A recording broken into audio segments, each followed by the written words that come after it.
Welcome back to Figure Depot. Today we are taking a look at the quarter scale NECA Wonder Woman figure. This is from the Wonder Woman movie. I am going to update the paint and make her bodice a brighter red at some point, not for the purposes of this video, but I like the brighter color that it was on screen, and this just is a little bit darker. It reminds me a little bit more of the Batman versus Superman suit, and that whole color palette was much darker. So I'm going to brighten it up just a little bit, but a beautiful figure, beautiful sculpt, pretty good likeness. It's not dead on Gal Gadot, but it's very, very close. Lots of nice details on this, which we'll get a closer look at here in just a second. Looking at the box itself, it's a window box style package. For scale reference, you can see there's a 6-inch Spider-Man and a 7-inch Batman over there. So this is I think 18 inches is about where these come in. You can see the sword up there. She's got a shield down there, and there's multiple hands kind of packaged in on the side there. You can see those here. Nice box art. Power, courage, wonder. Pictures of the figure.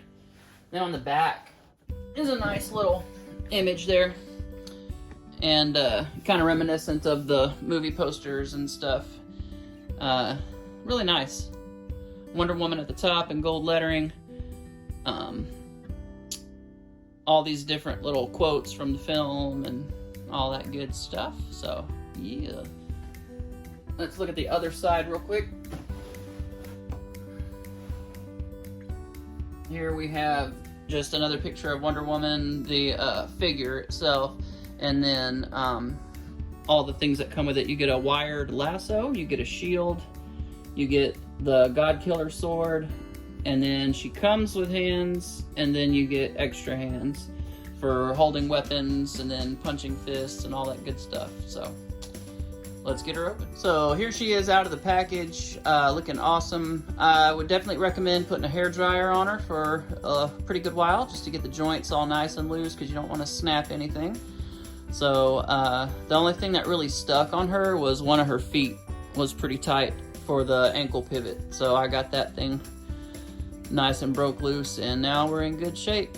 You can see the elbows and everything bending really nicely. One thing that I've noticed on every single one of these figures is they made the pegs for these straps right here way too fat for the hole that they bored out for them to go into. So I'll have to trim them a little bit, or I may get an ice pick and widen the diameter of the hole so that they will actually peg in correctly. So just something to note. It's not a big deal, but it's just funny to me that every single one of them is pretty much that way. Before we get a closer look at this amazing figure, let's get a look at her accessories. We have the God Killer sword, which looks awesome. It's got the like sea dragons, whatever that, I think that's sea dragons. They look like they've got scales. Could just be dragons, I don't know. It's got a lot of cool etching along the blade, all the script, Amazonian script on there. Let's bring it in just a little closer if we can. Yeah, all that looks really nice. And then we got the hilt there. Very awesome. Beautiful sword. Then we also have this shield here, which I really like the shield from this film, and I love the design. We got a nice wash over gold. On the back, you've got the little metal work here. You get these rubbery straps, one to hold and one to put the forearm through. So all that looks really awesome. You get this wired lasso of truth, or the lasso of Hestia, whichever you prefer, and it'll bend any way you want it to. So that's awesome. Then we also get some hands on the figure, and you can see they're nice little weapon holding hands, and they have kind of a relaxed but still closed grip. Then we get these right here, which have a much looser grip, and details on those real nice. Light pink for the fingernails, and the wraps have a lot of really cool detail on there. It looks really good. So you get a left and right like that, and then you get your fist hands. So those look really good as well. Painted thumbnail. So all these look really nice. But yeah, great figure. Looking a little closer here, we've got the tiara there. It's really nice. I think that was in Tiapies, if I remember correctly. And then we've got the bracers, look really nice. We got a gold wash, or a gold and red with a black wash over it for the bustier, or body armor piece, or whatever you should like to describe it as. We have, this is rubber, this is not actually leather, and it's not stuck to the figure, it's just kind of floating, which is great. I'm going to take it off and just display her without the harness, with her fist hands. So we'll put all her accessories and stuff back in the box or whatever. But yeah, just a fantastic figure. Love everything about this thing. Looking here at the skirt, it's a nice design here. It's like a elephant skin maybe or something. It's a nice texture to it.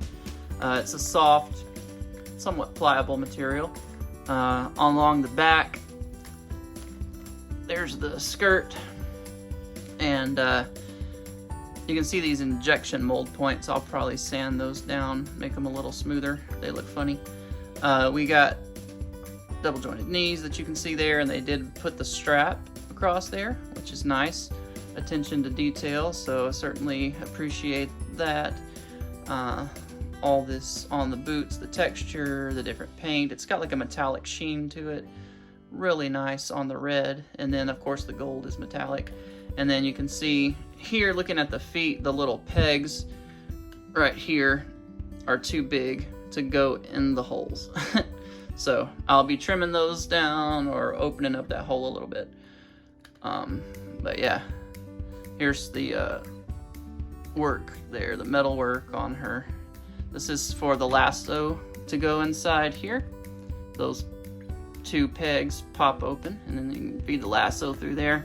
And then on the other side, we've got the, I think that's the scabbard for the sword, maybe? I don't know.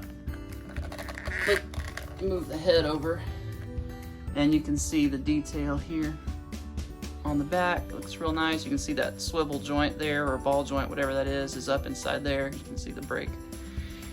So, hair looks really nice. Good detail there. And looking at the face a little closer, likeness is really good. It's just, you know, it's not exact, but it's never gonna be. Like from the side, it definitely favors her quite a bit. And I mean, it favors her a lot. I'm not saying it doesn't look anything like her. It looks a lot like her.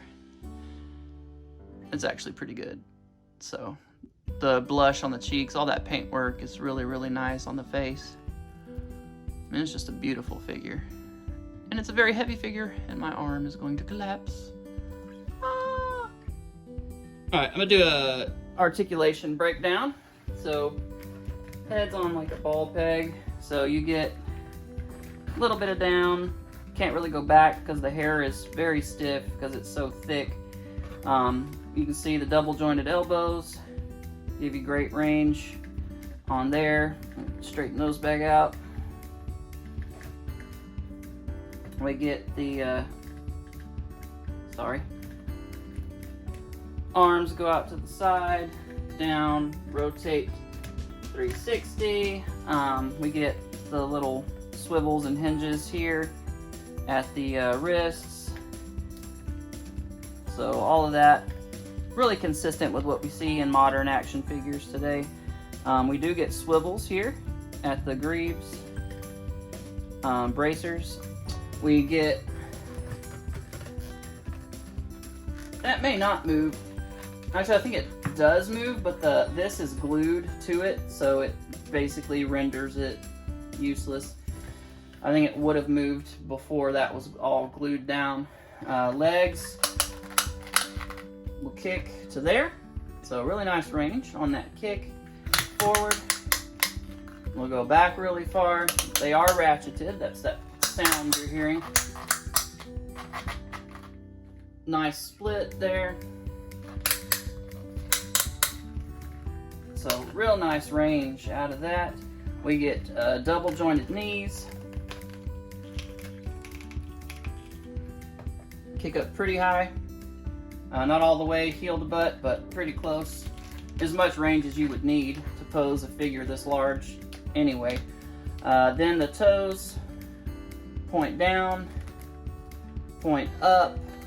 There is more range there, but the armor gets in the way, catches on itself. We get ankle pivot, which is great. So I think this is the one that shows you a little better. This one's still a little tight. I'm gonna have to put some more heat on it. But real nice ankle pivot on there. And the ankles actually swivel. There's a swivel right here at this, where that buckle is. It's hidden under there. So really nice articulation. There's nothing you can't do that you couldn't do with like another figure, like a 6-inch or 7-inch scale figure. Just fantastic articulation. For a quick size comparison, here she is with the NECA Daredevil. I love that Daredevil figure. It is freaking insane. Awesome figure. Is a fall risk. It's pretty heavy and bulky. She seems to stand very, very nicely on her own. The ankle joints are really tight. I'm still gonna put a figure stand around her thigh just so we don't have any accidents, but she really does stand well enough on her own. Very pleased with that fact. So yeah. Here she is with the Toy Biz 18-inch Spider-Man fully posable figure from that first Spider-Man movie. All the way back in what, like 2002, 3, somewhere back in there. And they scale very well together as well. So, yeah. Really, really nice looking. Here she is next to a 12-inch Marvel Legends Wolverine. And here she is with the NECA 1/4-inch Man of Steel Superman. And you can see those two scale great together. That Superman is a freaking awesome figure.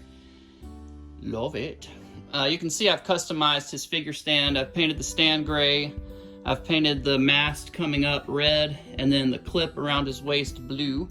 So I'll do something similar with her, but I'm gonna use a leg clip instead of the waist clip. I've got some flesh toned craft foam I'm gonna wrap the mast or the clip with, and then I'll do her mast probably just black and the base black, and I'll probably go back and paint his base black to just have them all the same color. So I'll be doing the NECA Leonardo Ninja Turtle coming up here pretty quick, and then the NECA Batman Begins Christian Bale Batman 1/4 scale figure as well. So stay tuned for those reviews coming up soon. That's all I got. I love this figure. I recommend it. If you're a Wonder Woman fan, you gotta have one. If you are a 1/4 scale collector, it is a beautiful, beautiful piece to have in your collection. So yeah, thanks NECA. And thank you guys for watching. You guys check out my Instagram. I probably won't be photographing these for a little while. I'm just so busy at work, I'm not going to be able to get to them right now to do that extensive of a shoot because of how cumbersome they are, but I do plan on doing it eventually. So stay tuned. See you guys next time. Bye.